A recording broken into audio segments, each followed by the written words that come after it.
Good morning mga ma'am, mga sir. Natatandaan niyo po ba itong bahay na to? Ito yung na-vlog ko last time. Last time kulay green pa yung bahay niya, no? Ngayon, nire-vlog lang po uli natin. Nag-adjust ng presyo yung may-ari. Okay. Pero, again, ulitin ko lang po yung na-vlog ko last time, ano? Tungkol sa bahay na to. Ito po ay daan yan, tagusan yan. Ito, pagtatagos ka ng, didiretso ka ng San Antonio, pag kumaliwa ka, papunta ka ng Pundakit. Tapos kapag kumanan ka, papunta ka naman po sa Iba, Zambales. Ang dulo po nito ay yung naval base ng ating hukbong karagatan. Okay. Tapos, dito naman po, pag dinire-diretso mo yan, ang labas po niyan, yung bypass road ng San Felipe to San Marcelino, at pwede rin dire-diretso na po sa bayan ng San Marcelino. Alright. Again, mataas po yung kanilang lot, ano, yung kanilang lupa dito sa kalsada. Tapos nakapataas na rin yung approach. Maganda yung pagkakabakod, concrete na mayroong halong bakal. Yung spacing ng poste niya magaganda, no? Hindi siya malalayo. Sakto lang. So ibig sabihin talagang matibay yung bakod na yan. Dinesign kasi ito ng foreigner. Alam niyo naman ng mga foreigners, pag nag-design gusto nila pulido. Di baling gumasto sila. Malaki ang gate, kasya dalawang sasakyan sabay lumabas at pumasok. Steel gate, ano po? Yan. Okay. At maganda pa, ha? Oh. Smooth pa ang pagsara, no? Then pagpasok nyo, yun, malawak, maluwag ang property, no? Kung mapapansin nyo, wala pang masyadong mga nakatanim, which is good kasi pwede nyo pang i-landscape according to your taste, no? According to landscape that will suit you. Alright, tapos yan, may nyog. Ayan, may mga bunga na, oh. And then may mga tanim na mahogany trees dito. Yan. Tapos yun. Alright, yan ang swimming pool.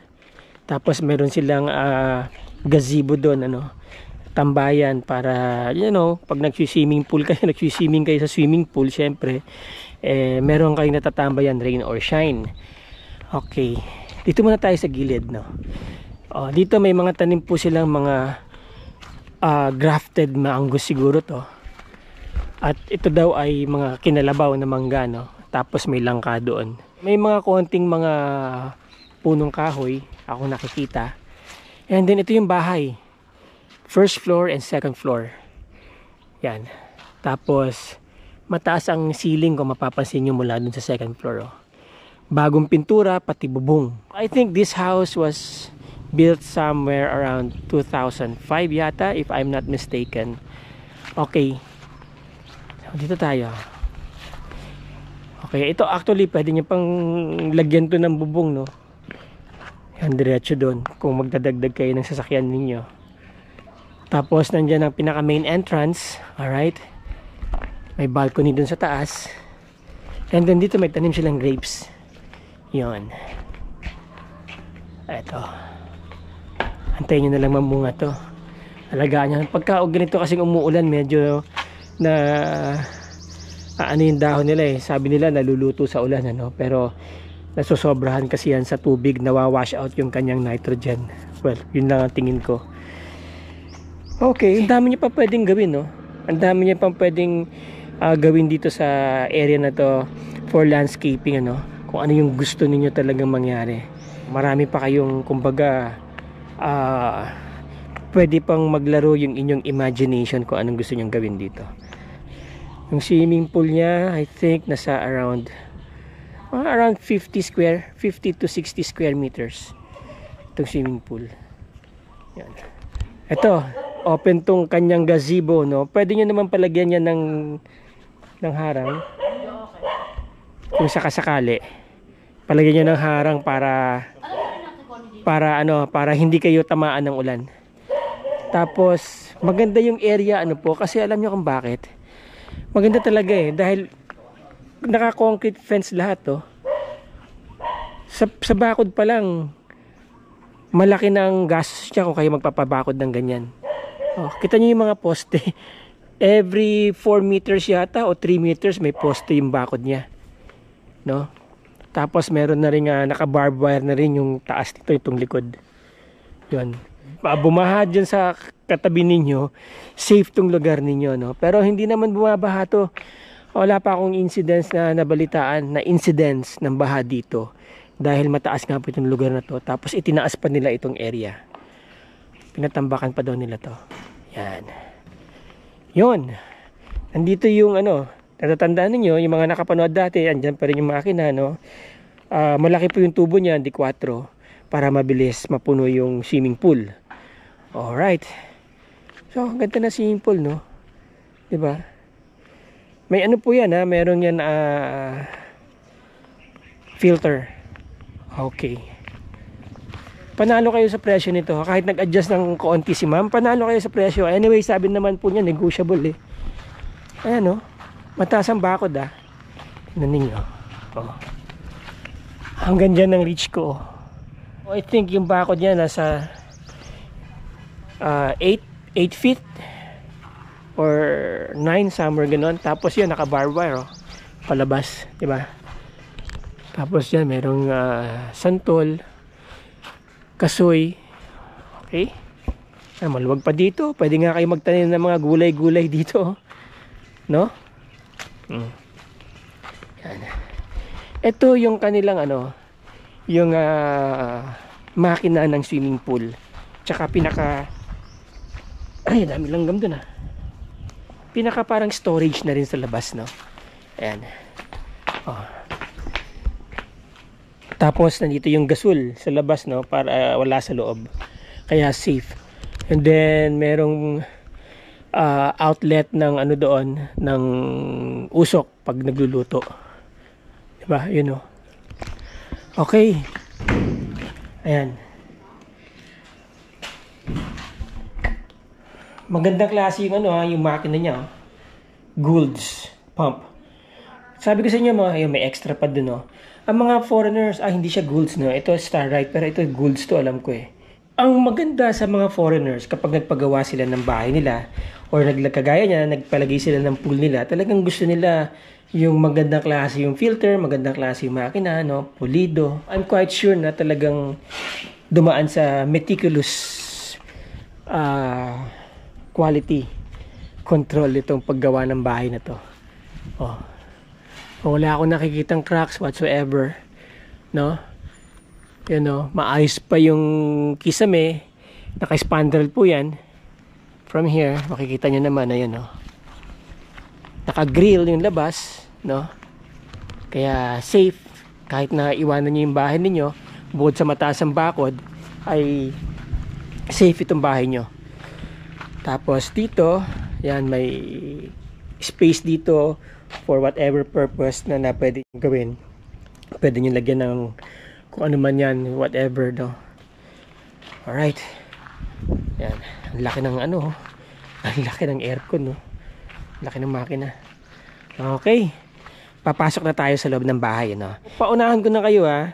Siyempre, dito nakatira yung mga may-ari at surprise na ini-expect nila ako bukas pa eh. Pero dumating ako ngayon, kaya medyo may konting sabi niya kalat daw. Pero nevertheless, you know, it's just take a simple imagination. Na siyempre, matik na yon na pagka nilisan nila to, siyempre, malinis tong property. Alright, itong pintuan nila, itong pinaka main door, from there, siyempre, mula sa sasakyan nyo, papasok na kayo dito, di ba? Yan, main door nila ay yung unang door is ito, aluminum with screen, ano? Tapos yan, merong double door dito na kahoy. Yan, solid wood, ha? Okay, and then you will be greeted by ito. Ito yung pinaka pwede nyo gawing receiving area, di ba? Pwede kayo maglagay ng mga upuan pa dito. Tapos bintana, maliwanag. Right? Yun, kita nyo yung swimming pool. Okay. From here,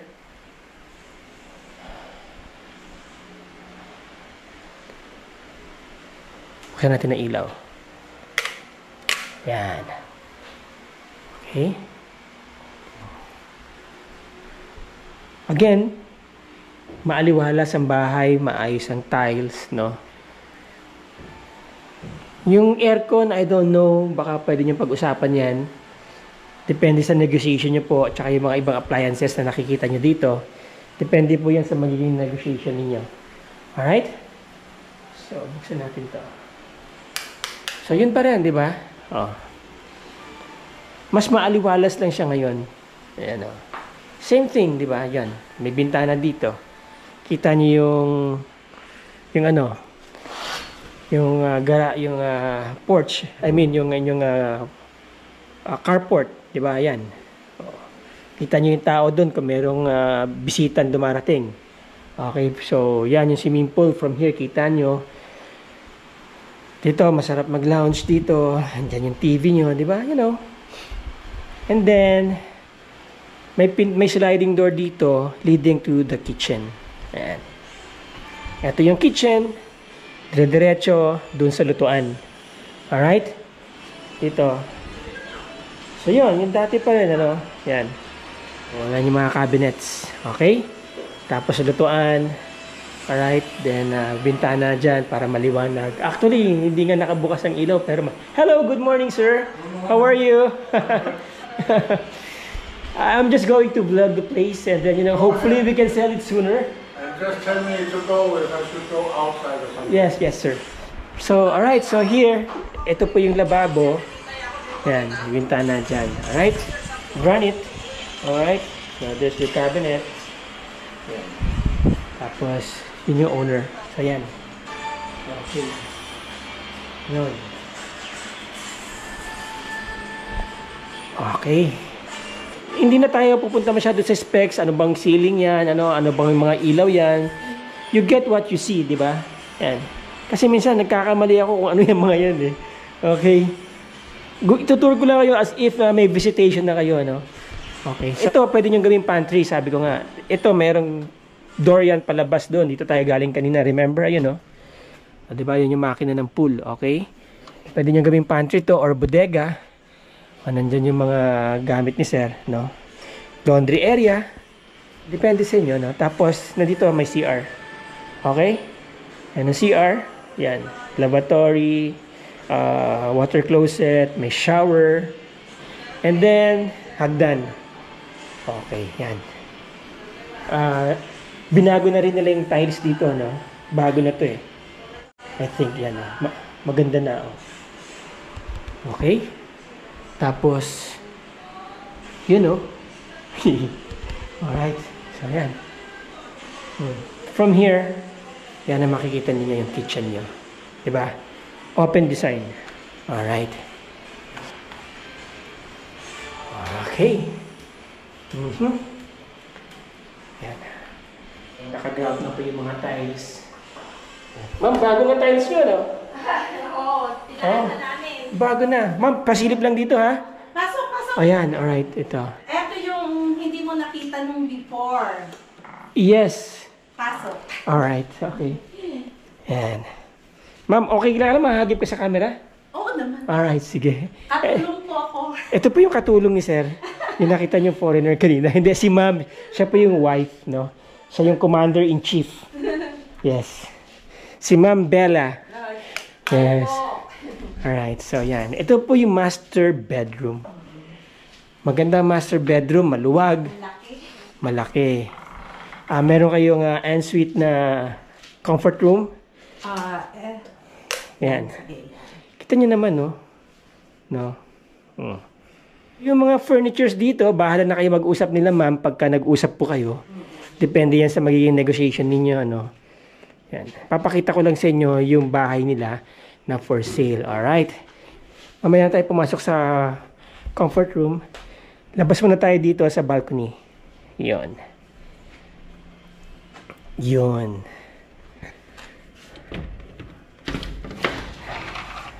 Okay. From here, kita nyo yung gate, of course, yung frontage, no? By the way, ang frontage, kung hindi ako nagkakamali, ang property kasi nasa, ma'am, 3,000 square meters to, no? Oo, sarado. Sarado. Excuse me, sir. Sir, can I ask what is the frontage, the frontage of your property? Is it 150 meters or 100 meters? Honestly, I don't know. Alright, anyway, I know added up is 3,000. the property is 3,000 square meters, right? Correct. Yeah. The frontage is 60 meters and ditong side na to is 50 meters because the total size of the property is 3,000 square meters. So, that's most probably. Yeah.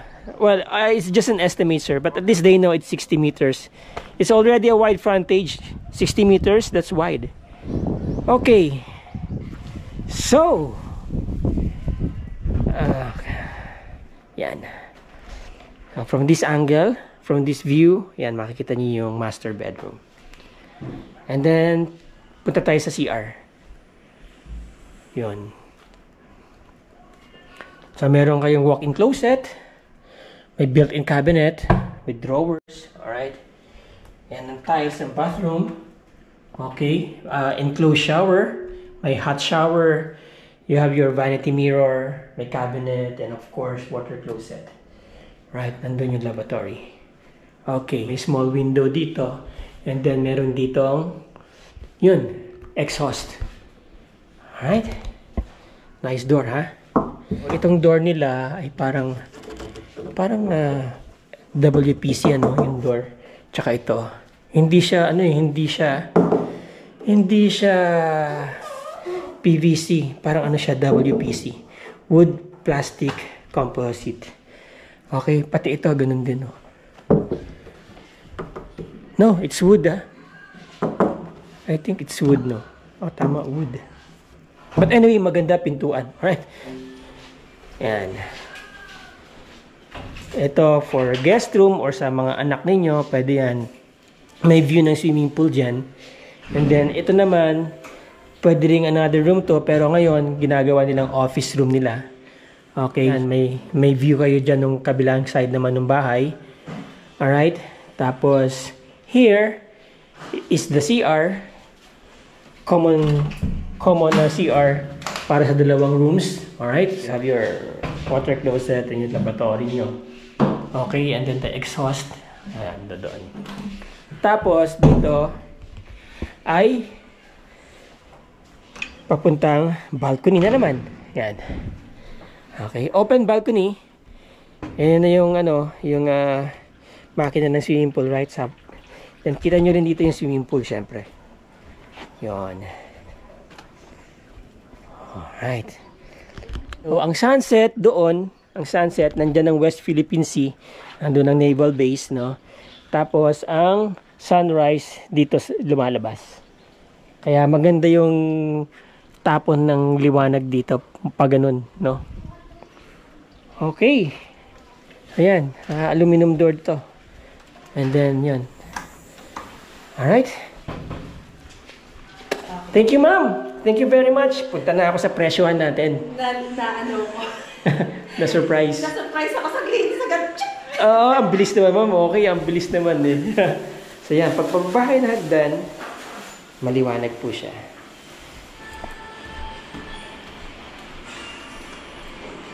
Sure. Ano si Sir Danish, okay, from Denmark. Ayan, no. Dati yata siya sa military, no. Meron siya mga medals. Again, recap po tayo mga boss, mga ma'am, mga sir. Ang bahay ay 2 floors, no. As you see, meron po siyang 3 bedrooms, 3 CR sa baba at saka sa taas. May open design kitchen, may malaking sala, alright, meron isang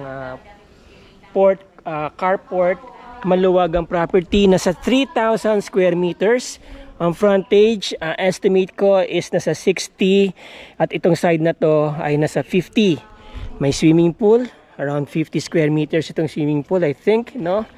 And bagong pintura ang bahay. May mga split types aircon, yet to for negotiation nyo po yan sa ibibigay kong presyo. May mga nakatanim na mahoganis, nyog, no, mangga na grafted at namumunga na po yung mga yan, cashews, no, kasoy. At saka well fence.